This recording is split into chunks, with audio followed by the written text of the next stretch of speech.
Hello बच्चों, let us see the question first. Match the following and choose the correct option है यहाँ पे. Column 1 column 2 में हमें DNA content with C, chromosome number 2 and DNA content 2C and chromosome number 2N. इन्हें हमें match करना है with G1 phase, G2 phase, G0 phase and S phase.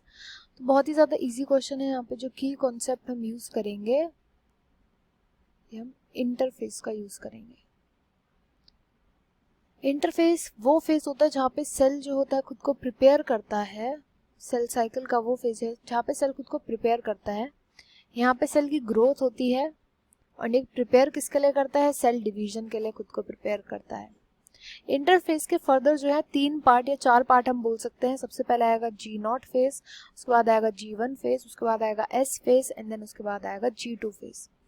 तो इसको 4 पार्टों में डिवाइड किया गया है क्योंकि हर पार्ट में कुछ ना कुछ उसका सिग्निफिकेंट जो होता है ग्रोथ हमें देखने को मिलती है. सिग्निफिकेंट एक चीज़ उसमें देखने को मिलती है जो केवल उसी फेज में होती है. हमें इसको बात करना है with respect to DNA content की डीएनए कंटेंट जो होता है वो C एंड क्रोमोसोम नंबर जो होता है वो 2N हमें किस किस में देखने को मिलता है. डीएनए कंटेंट C का मतलब क्या है, यहाँ पे डीएनए कंटेंट जो है जैसा पहला था वैसा ही है. मतलब यहाँ पे डीएनए कंटेंट डबल नहीं हुआ. होता क्या है, G0 फेज जो होता है इसको हम रेस्टिंग फेज भी बोलते हैं. सेल अभी अभी जो है पिछले थोड़ी देर पहले ही M फेज से डिवीजन करके आई होती है G0 फेज में. डिवाइड करके सीधा वो G0 फेज में आई होती है. थोड़ी देर के लिए रेस्ट करना चाहती है, अभी अभी उसने सेल डिवीजन किया है तो वो रेस्टिंग फेज G0 फेज में चली जाती है.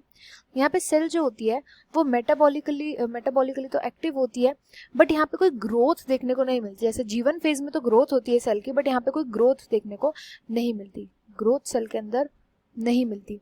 यहाँ पे जो डीएनए का कंटेंट होता है ना वो आधा हो चुका होता है क्योंकि सेल ने डिवाइड कर लिया होता है. तो डीएनए का जो कंटेंट होता है वो तो C प्रेजेंट होता है, वेयर एज जो क्रोमोसोम नंबर होता है वो वहाँ पे 2N प्रेजेंट होता है क्योंकि पेरेंट के पास जो प्रेजेंट होता है जो पेरेंट के पास जो सेल नंबर होता है वही वाला देखने को इसके अंदर मिलता है. तो जो क्रोमोसोम का नंबर होता है वो 2N देखने को मिलता है. नंबर जो होगा वो 2N देखने को मिलेगा. G1 फेज वो फेज होता है जहाँ पे सेल जो होती है वो ग्रो करती है, सेल का साइज भी इंक्रीज होता है. G1 फेज के अंदर भी जो डीएनए का कंटेंट होता है वो डबल नहीं होता. डीएनए का कंटेंट भी वही होता है और क्रोमोसोम का जो नंबर होता है वो 2N देखने को मिलता है. क्रोमोसोम का नंबर ना आप इतना याद रखना कभी भी बढ़ता नहीं है. क्रोमोसोम का नंबर उतना ही होता है, या फिर अगर हम मायोसिस की बात करें तो मायोसिस के अंदर हाफ हो जाता है G0 स्टेज में. बस आप इतना याद रखना है कि कभी भी कम नहीं होता है, ज़्यादा नहीं होता. क्रोमोसोम का नंबर हाफ हो सकता है, वो भी मायोसिस में केवल G0 स्टेज में, वरना कुछ छेड़खानी नहीं होती क्रोमोसोम के नंबर के साथ. इसके बाद नेक्स्ट आता है S फेज. S फेज को हम सिंथेसिस फेज भी बोलते हैं. Synthesis phase.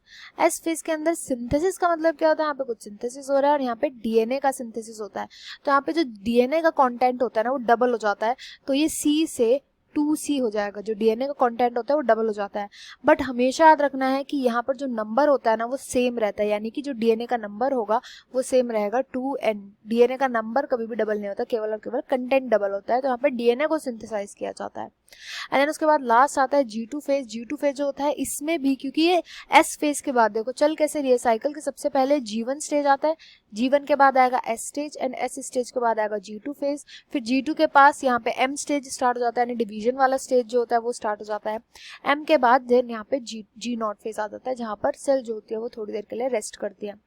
तो G2 स्टेज में क्या हुआ, S स्टेज से जो डीएनए होता है वो G2 स्टेज में चला जाता है. यानी यहाँ पर भी जो डीएनए का कंटेंट था वो क्या था, 2C, क्योंकि इससे पहले वाले स्टेज में भी था. एंड डीएनए का जो नंबर होता है वो 2N होता है. ये नंबर तो सेम रहता है, ये मैंने आपको बताया, ये आप हमेशा याद रखना है. अब G2 स्टेज में ना बहुत सारे चेक पॉइंट्स आते हैं. तो ये जो क्रोमोसोम होते हैं उसको चेक करते हैं, एंजाइम्स प्रेजेंट है नहीं है, प्रोटीन्स प्रेजेंट है नहीं है. तो चेक पॉइंट्स बहुत सारे आते हैं G2 स्टेज में. इसके बाद सेल एंटर कर जाती है डिवीजन के लिए. तो यहाँ पर अब इसी के अकॉर्डिंग हम लोग मैच करेंगे. जो G0 फेज है और जो G1 फेज है उसमें जो C है, यानी डीएनए का जो कंटेंट है वो C रहता है. तो G0 और G1 जो होंगे वो आ जाएंगे, यानी P एंड R आ जाएंगे. यहाँ पे P एंड R आ जाएंगे, वो A के साथ मैच हो जाएंगे.